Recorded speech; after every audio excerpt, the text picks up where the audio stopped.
അല്ലാഹു സുബ്ഹാനഹു വ തആല വലിയ സ്ഥാനം നൽകിയവരാണ് മഹാന്മാരാകുന്ന അസ്ഹാബുൽ ബദരീകൾ. 313 മഹാന്മാർ. 1,24,000 അംബിയാ മുർസലുകൾക്ക് ശേഷം, അതല്ലെങ്കിൽ 2,24,000 അംബിയാ മുർസലുകൾക്ക് ശേഷം വലിയ സ്ഥാനമുള്ള മഹാന്മാരാണ് അല്ലാഹുവിന്റെ റസൂൽ സ്വല്ലല്ലാഹു അലൈഹി വസല്ലമ തങ്ങളുടെ അനുചരന്മാരാകുന്ന സ്വഹാബാക്കൾ. ആ സ്വഹാബാക്കളിൽ വലിയ പ്രമുഖരാണ്, മഹത്വമുള്ളവരാണ് 313 പേരടങ്ങുന്ന അസ്ഹാബുൽ ബദരീങ്ങൾ എന്ന് പറയുന്ന മഹാന്മാർ. എന്തുകൊണ്ടാണ് അവർക്ക് ഇത്ര വലിയ സ്ഥാനമുണ്ടാകാനുള്ള കാരണം? അല്ലാഹു സുബ്ഹാനഹു വ തആല അവർക്ക് വലിയ സ്ഥാനം നൽകാനുള്ള കാരണം എന്താണ്? അല്ലാഹുവിന്റെ റസൂൽ സ്വല്ലല്ലാഹു അലൈഹി വസല്ലമ തങ്ങള് ഒരുപാട് അവരുടെ മഹത്വങ്ങൾ നമുക്ക് പഠിപ്പിച്ചു തന്നിട്ടുണ്ട്. എന്തുകൊണ്ടാണ് അവർക്ക് ഇത്ര വലിയ സ്ഥാനമുണ്ടാകാനുള്ള കാരണം? അതാ പരിശുദ്ധമായ ദീനുൽ ഇസ്ലാമിന് വേണ്ടി ത്യാഗം സഹിച്ചു എന്നതുകൊണ്ടാണ്. പരിശുദ്ധമായ ദീനുൽ ഇസ്ലാം ഒരിക്കലും തന്നെ യുദ്ധത്തിന് പ്രോത്സാഹനം നൽകുന്ന മതമല്ല. മറിച്ച് യുദ്ധം അനിവാര്യമായി വന്നപ്പോൾ, ബദർ യുദ്ധം എന്ന് പറയുന്നത് ആദ്യത്തെ യുദ്ധമാണ്. പരിശുദ്ധമായ ദീനുൽ ഇസ്ലാമിന്റെ ആദ്യത്തെ യുദ്ധമാണ്. അത് യുദ്ധം വളരെയധികം അനിവാര്യമായി വന്നപ്പോൾ അല്ലാഹുവിന്റെ റസൂൽ സ്വല്ലല്ലാഹു അലൈഹി വസല്ലമ തങ്ങള് അല്ലാഹുവിന്റെ കൽപ്പന പ്രകാരം സ്വഹാബാക്കളോട് പറയുകയാണ്, ഓ സ്വഹാബാക്കളെ, നിങ്ങൾ യുദ്ധത്തിന് വേണ്ടി ഇറങ്ങണം മക്കളെ. അത് യുദ്ധം അനിവാര്യമായ ഘട്ടം വന്നപ്പോൾ മാത്രമാണ് യുദ്ധം ആരംഭിച്ചത്.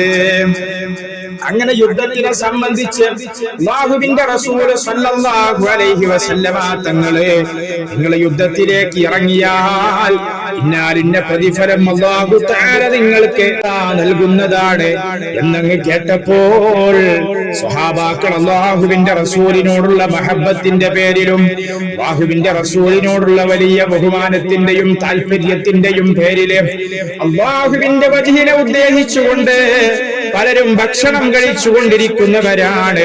പലരും ഈത്തപ്പഴം അതാ കഴിച്ചുകൊണ്ടിരിക്കുന്നവരാണ്. ആ സമയത്ത് ആ ഭക്ഷണമൊക്കെ ഒഴിവാക്കിക്കൊണ്ട് സ്വന്തം ഭാര്യമാരെയും അതുപോലെ മക്കളെയും കുടുംബത്തിനെയും വിട്ടുകൊണ്ട് ബദർ രണാങ്കണത്തിലേക്ക് ചാടിയിറങ്ങിയവരാണ്. അതാണ് അസ്ഹാബുൽ ബദരീങ്ങൾ എന്ന് പറയുന്ന 313 പേര്. ആ 313 പേരിൽ 14 സ്വഹാബാക്കളാണ് ഷഹീദായവർ. അവർ 14 ശുഹദാക്കളാണ്. അല്ലാഹു സുബ്ഹാനഹു വ തആല അവരുടെ ദറജ അല്ലാഹു വർദ്ധിപ്പിച്ച് അവരുടെ മദദും കാവലും നമ്മുടെ ജീവിതത്തിൽ അല്ലാഹു നൽകി അനുഗ്രഹിക്കട്ടെ.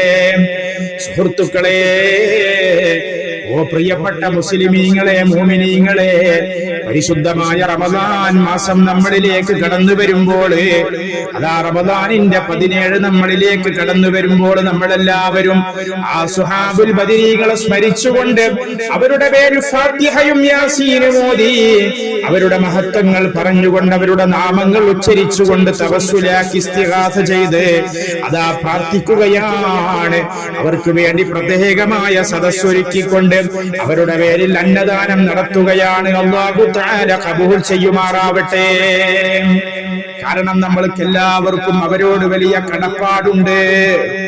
അവരുടെ മഹത്വങ്ങൾ നമ്മൾ പറയുമ്പോൾ, അവരുടെ സദസ്സ് നമ്മൾ സംഘടിപ്പിച്ച സദസ്സിൽ പങ്കെടുക്കുമ്പോൾ അല്ലാഹു സുബ്ഹാനഹു വ തആല വലിയ ബറക്കത്തും വലിയ പുണ്യവും നമുക്ക് നൽകുന്നു എന്നുള്ളത് മാത്രമല്ല, അവരുടെ പേരിൽ സദസ്സ് സംഘടിപ്പിക്കുക എന്നുള്ളത് നമ്മുടെ ഓരോ മുസ്ലിമിന്റെയും ഓരോ മുഅ്മിനിന്റെയും ബാധ്യതയാണ്, കടമയാണ്.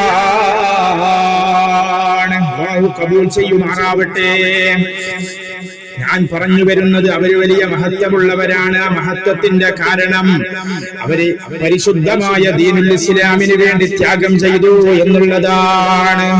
ഇന്ന് നമ്മളെല്ലാവരും ഓരോരുത്തരും തല ഉയർത്തിക്കൊണ്ട് പരിശുദ്ധമായ ദീനുൽ ഇസ്ലാം അഹ്ലുസുന്നത്തി വൽ ജമാഅത്തിന്റെ യശസ് ഉയർത്തിക്കൊണ്ട് നമ്മൾ അതേ നടക്കുന്നവരാണ്. ഇസ്സത്തോടുകൂടെ ഞാനൊരു മുസ്ലിമാണ്, മുഅ്മിനാണെന്ന് പറഞ്ഞ് നടക്കുന്നവരാണെങ്കിൽ അതിന്റെ കാരണം ആ സ്വഹാബുൽ ബദരീകളാണ്.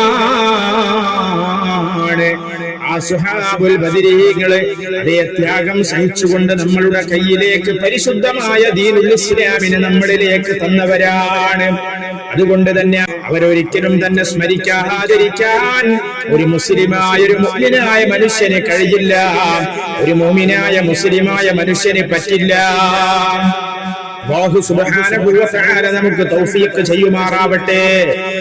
ആ മഹാന്മാരാകുന്ന അസ്ഹാബുൽ ബദരീങ്ങളെ സ്നേഹിക്കാനും അവരോട് മഹബ്ബത്ത് വെച്ച് അവരുടെ പേരിൽ ഫാത്തിഹകൾ ധാരാളം ഓതാൻ അല്ലാഹു തആല നമുക്ക് തൗഫീഖ് ചെയ്യുമാറാവട്ടെ.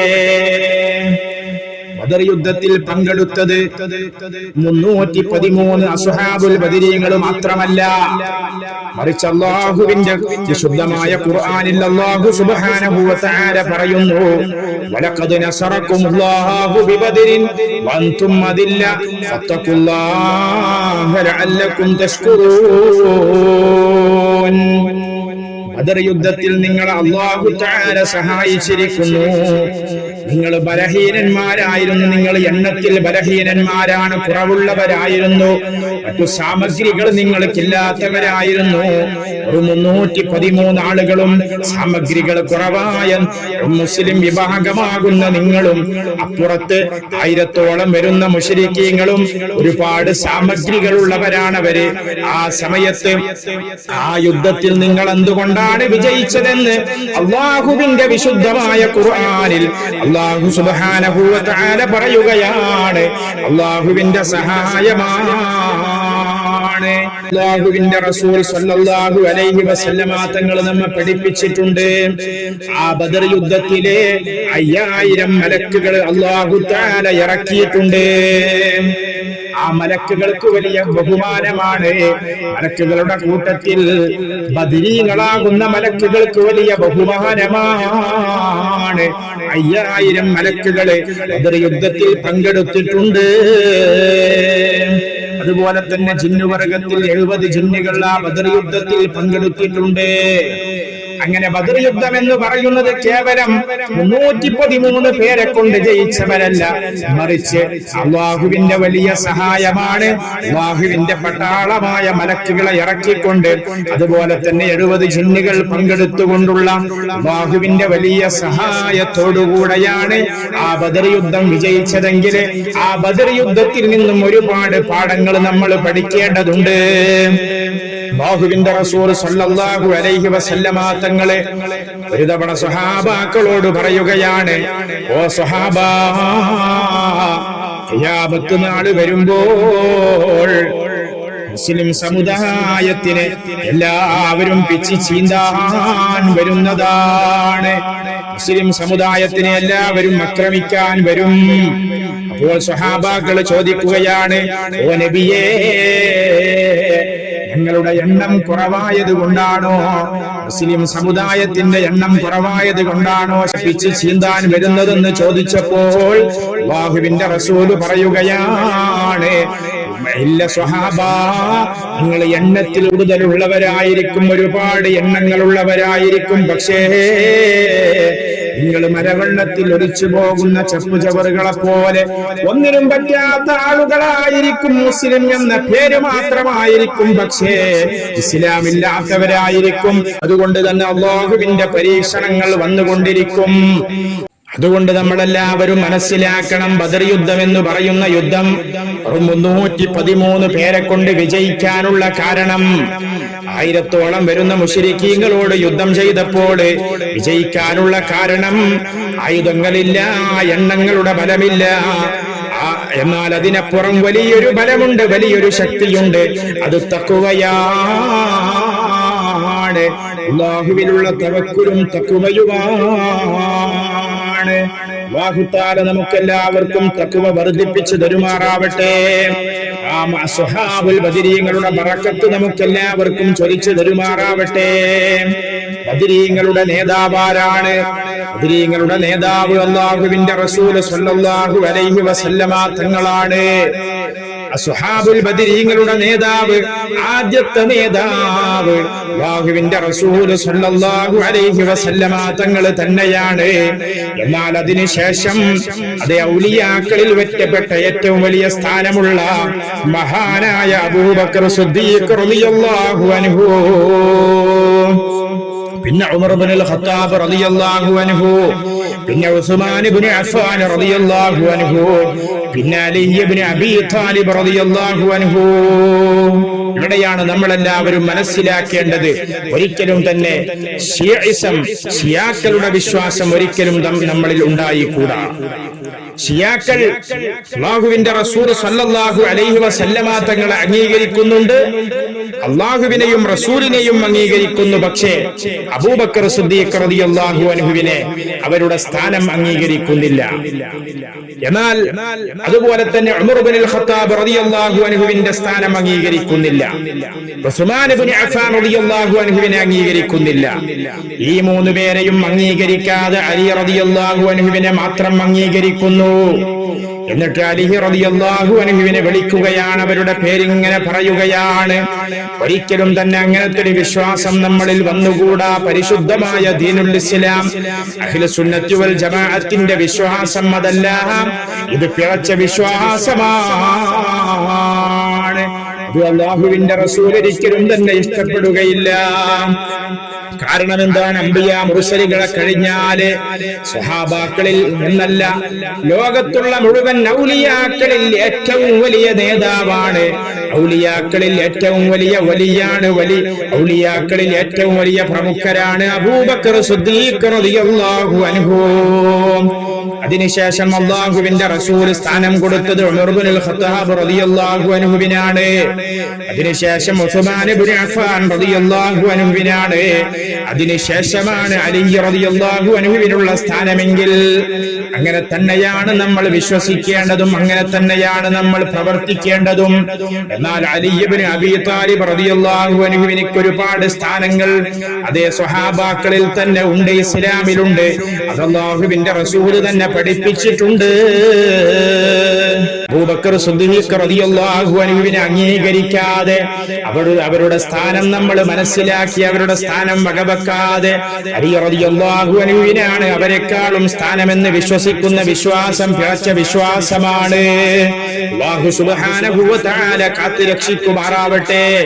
ഞാൻ പറഞ്ഞു വരുന്നത് അസ്ഹാബുൽ ബദരീകളുടെ മഹത്വമാണ്. അവര് വലിയ സ്ഥാനമുള്ളവരാണ്, അവരെ നമ്മൾ സ്മരിക്കണം.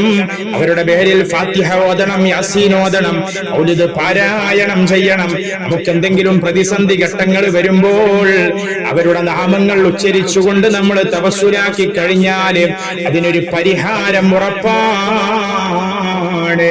ഈ ബദർ യുദ്ധം എന്ന് നമ്മൾ ഇങ്ങനെ പറയുമ്പോൾ, അതിന്റെ ചരിത്രമൊക്കെ പറയുമ്പോൾ, ഇസ്ലാം ഒരിക്കലും തന്നെ യുദ്ധത്തിന് പ്രോത്സാഹനം നൽകിയിട്ടില്ല. ഇസ്ലാമിൽ ഒരിക്കലും തന്നെ ഭീഷണിപ്പെടുത്തിയ ഒരാളെ ഇസ്ലാമിലേക്ക് കൊണ്ടുവരുന്ന പ്രബോധന ശൈലിയില്ല. വാളെടുത്തുകൊണ്ടുള്ള ശൈലി ഇസ്ലാമിന്റെ പ്രബോധന ശൈലിയല്ല, മറിച്ച് ബദർ യുദ്ധം എന്ന് പറയുന്ന ഒരു യുദ്ധം അത് ഇസ്ലാമിന്റെ ആദ്യത്തെ യുദ്ധമാണ്. ആ യുദ്ധം വലിയ അനിവാര്യമായ ഒരു ഘട്ടമായപ്പോൾ മാത്രമാണ് നടന്നത്. അതിനുശേഷമുള്ള യുദ്ധങ്ങളൊക്കെയും അനിവാര്യ ഘട്ടമായതുകൊണ്ട് നടന്ന യുദ്ധങ്ങളാണ്. അതുകൊണ്ട് തന്നെ ഇസ്ലാം ഒരിക്കലും യുദ്ധത്തിന് പ്രോത്സാഹനം നൽകുന്നില്ല. ഒരിക്കലും തന്നെ ഒരാളെ ആക്രമിച്ചുകൊണ്ട് ഇസ്ലാമിലേക്ക് കൊണ്ടുവരിക എന്നുള്ള പ്രബോധന ശൈലി ഇസ്ലാം പഠിപ്പിച്ചിട്ടില്ല. അതുകൊണ്ട് ഇസ്രായേലും അതുപോലെ തന്നെ ഇസ്രായേലും ഇറാനും തമ്മിൽ യുദ്ധം നടക്കുമ്പോൾ യുദ്ധവിരുദ്ധ റാലിയാണ് നമ്മുടെ സംഘടന, നമ്മുടെ നേതാക്കൾ നമുക്ക് പഠിപ്പിച്ചു തന്നത്. അതും കൂടെ നമ്മൾ കൂട്ടി മനസ്സിലാക്കേണ്ടതുണ്ട്. അല്ലാഹു സുബ്ഹാനഹു വ തആല നമുക്ക് തൗഫീഖ് ചെയ്യുമാറാവട്ടെ. ബദരീങ്ങളെ കുറിച്ച് ശരിയായ നിലക്ക് മനസ്സിലാക്കാനും അവരുടെ പാഠം ഉൾക്കൊള്ളാനും അവരിൽ നിന്നും വലിയ പാഠങ്ങൾ ഉൾക്കൊണ്ടുകൊണ്ട് നമുക്ക് ജീവിക്കാനും അവരെ സ്നേഹിച്ച് മഹബ്ബത്ത് വെച്ച് അല്ലാഹുവിന്റെ റസൂൽ സല്ലല്ലാഹു അലൈഹി വസല്ലമ തങ്ങളോടൊപ്പം സ്വർഗ്ഗത്തിൽ ഒരുമിച്ച് കൂടാൻ നമുക്ക് എല്ലാവർക്കും തൗഫീഖ് ചെയ്യുമാറാവട്ടെ.